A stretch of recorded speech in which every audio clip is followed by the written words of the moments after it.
PCOS అనేది ఇప్పుడు పిఎంఓఎస్ గా పేరు మార్చబడింది. పీసీఓఎస్ అంటే ఇంతకుముందు అందరూ అనుకునేటట్లుగా ఓవరీస్ లో నీటి బుడగలు ఉండడం అనేది కామన్ గా అనుకునేవాళ్ళు. అదొక్కటే ప్రాబ్లం కాదు, దీంట్లో చాలా ఎండోక్రైన్ ప్రాబ్లమ్స్ అనేవి ఇన్వాల్వ్ అయి ఉన్నాయి అని రీసెర్చ్ చేసి తెలుసుకున్న తర్వాత దీని పేరు పిఎంఓఎస్ గా మార్చబడింది. పిఎంఓఎస్ అంటే poly endocrine metabolic ovarian syndrome. So ఇందులో ఏమేమి ప్రాబ్లమ్స్ ఉన్నాయి? Metabolic problems, hormonal problems, endocrine problems ఇవన్నీ ఉన్నాయి. సో పాలీ ఎండోక్రైన్ ప్రాబ్లం అంటే ఇక్కడ చాలా హార్మోన్స్ అనేవి ఎఫెక్ట్ అవున్నాయి. మెయిన్ గా insulin hormone, androgen hormones, FSH and LH hormone imbalance.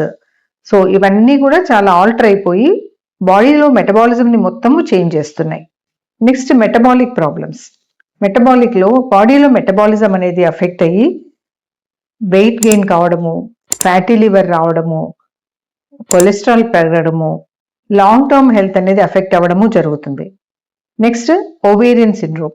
So ఓవరీలో ఏమేమి ప్రాబ్లమ్స్ వస్తాయి అంటే ఇర్రెగ్యులర్ ఓవ్యులేషన్, ఒక్కొక్కసారి ఎగ్ రిలీజ్ అనేది అసలు జరగకపోవచ్చు.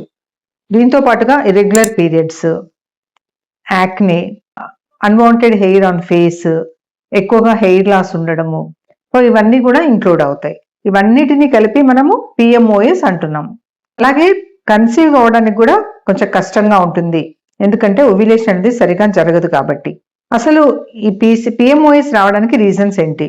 సో చాలా మంది పేషెంట్స్ అడుగుతుంటారు, ఎందుకు వస్తుంది ఇది? ఫుడ్ సరిగా తినకపోవడం వల్లనా, లేకపోతే దేని వల్ల వస్తుంది మేడం అని చాలా మంది అడుగుతుంటారు. సో దీనికి దేర్ ఆర్ వేరియస్ రీజన్స్. ఒక్క సింగిల్ రీజన్ వల్ల వస్తుంది అని చెప్పలేము. So many reasons. మెయిన్గా జెనెటికల్ రీజన్, తర్వాత insulin resistance, sedentary life style, poor dietary habits అంటే ఫుడ్ అనేది సరిగా తీసుకోకపోవడం వల్ల, మంచి హెల్దీ ఫుడ్ తీసుకోకపోవడం వల్ల, అండ్ హార్మోనల్ ఇంబ్యాలెన్స్, ఇవన్నీ కలిపి ఏదైనా రీజన్ అవ్వచ్చు. బట్ హ్యాపీ న్యూస్ ఏంటంటే ఇవన్నీ కూడా మనం మేనేజ్ చేయగలం. సో ట్రీట్మెంట్కి వస్తే దీంట్లో మనము చాలా ఫాలో అవ్వాల్సి ఉంటుంది. డైట్లు, ఎక్సర్సైజ్, స్ట్రెస్ మేనేజ్ చేయడం, స్లీప్ మేనేజ్మెంట్, ఇవన్నీ కూడా అవసరం. ఒక్క డైట్తోనే అన్ని కంట్రోల్ అవ్వాలి అంటే అవ్వదు, ఒక మెడిసిన్తోనే కంట్రోల్ అవ్వాలి అంటే అవ్వదు. ఇది pure cooperation from the patient అనేది చాలా ఇంపార్టెంట్. సో డాక్టర్తో అడుగుతారు చాలా మంది పేషెంట్స్, మేడం సింపుల్గా టాబ్లెట్స్ ఇవ్వచ్చు కదా, ఇవన్నీ మేము చేయలేము, జాబ్ చేస్తున్నాము లేదా చదువుకుంటున్నాము, ఇవన్నీ ఫాలో అవ్వలేము అని. బట్ అది కష్టం. ఎక్కడున్నా కూడా హెల్దీ డైట్ని ఫాలో కావడం పెద్ద కష్టమైన పనేం కాదు. అంటే ఉపవాసాలు చేయడము, కంప్లీట్గా కొంతమంది స్టార్వింగ్లోకి వెళ్ళిపోతుంటారు, వెయిట్ తగ్గాలని అసలు తినకుండా ఓన్లీ లిక్విడ్స్ తీసుకుంటూ ఇలా మేనేజ్ చేయాలని చూస్తుంటారు. That is not correct.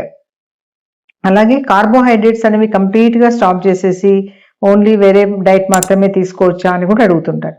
ఇది కూడా కరెక్ట్ కాదు. ఎక్కడైనా బ్యాలెన్స్డ్ డైట్ అనేది చాలా ఇంపార్టెంట్. సో ఇక్కడ మెయిన్ ఏంటంటే మంచి ప్రోటీన్ ఫుడ్, తర్వాత మంచి కార్బ్స్ అంటే లో గ్లైసిమిక్ ఇండెక్స్ ఉండే కార్బోహైడ్రేట్స్, స్మార్ట్ కార్బోహైడ్రేట్స్ అంటాం వీటిని. అవి మిల్లెట్స్ కానీ, క్వినోవా కానీ, బ్రౌన్ రైస్ కానీ, హోల్ గ్రెయిన్స్ కానీ, ఇలాంటివి లిమిటెడ్ క్వాంటిటీలో తీసుకుంటే ఏ ప్రాబ్లము ఉండదు. సో మెయిన్ గోల్ ఏంటంటే ఇన్సులిన్ సెన్సిటివిటీని పెంచడం. మనకి ఈ పిఎంఓఎస్లో మెయిన్గా ఇన్సులిన్ రెసిస్టెన్స్ ఉంది. దానివల్ల ఇన్సులిన్ సరిగా పనిచేయక గ్లూకోజ్ లెవెల్స్ పెరిగిపోయి అన్ని ప్రాబ్లమ్స్ స్టార్ట్ అవుతున్నాయి. సో మెయిన్ ప్రోగ్రామ్ ఏంటి? ఇన్సులిన్ సెన్సిటివిటీని ఇంక్రీజ్ చేస్తే గ్లూకోజ్ లెవెల్స్ అనేవి స్టేబుల్గా మెయింటైన్ అయినప్పుడు ఈ సిండ్రోమ్ అంతా రివర్స్ అవ్వడానికి ఛాన్సెస్ ఉన్నాయి. అలాగే నెక్స్ట్ డైట్తో పాటుగా ఎక్సర్సైజ్, స్ట్రెంగ్థనింగ్ ఎక్సర్సైజ్ అనేది చాలా ఇంపార్టెంట్. సో ఎందుకంటే మజిల్ స్ట్రెంగ్థనింగ్ అనేది ఫాలో అయినప్పుడు మజిల్ అనేది గ్లూకోజ్ని ఎక్కువగా యూటిలైజ్ చేసుకుని గ్లూకోజ్ మెటబాలిజంని బాగా ఇంప్రూవ్ చేసి షుగర్ లెవెల్స్ తగ్గిస్తుంది, ఇన్సులిన్ సెన్సిటివిటీ కూడా పెంచుతుంది. మెగ్నీషియం రిచ్ ఫుడ్, మంచి ఐరన్ ఉండే ఫుడ్ అనేవి కూడా చాలా ఇంపార్టెంట్. దీని తర్వాత స్ట్రెస్ అండ్ స్లీప్ అనేది very very important stress hormones పెరగకుండా చేయడానికి.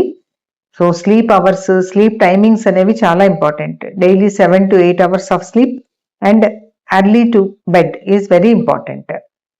అండ్ స్ట్రెస్ అనేది కూడా చాలా తగ్గించుకోవాలి.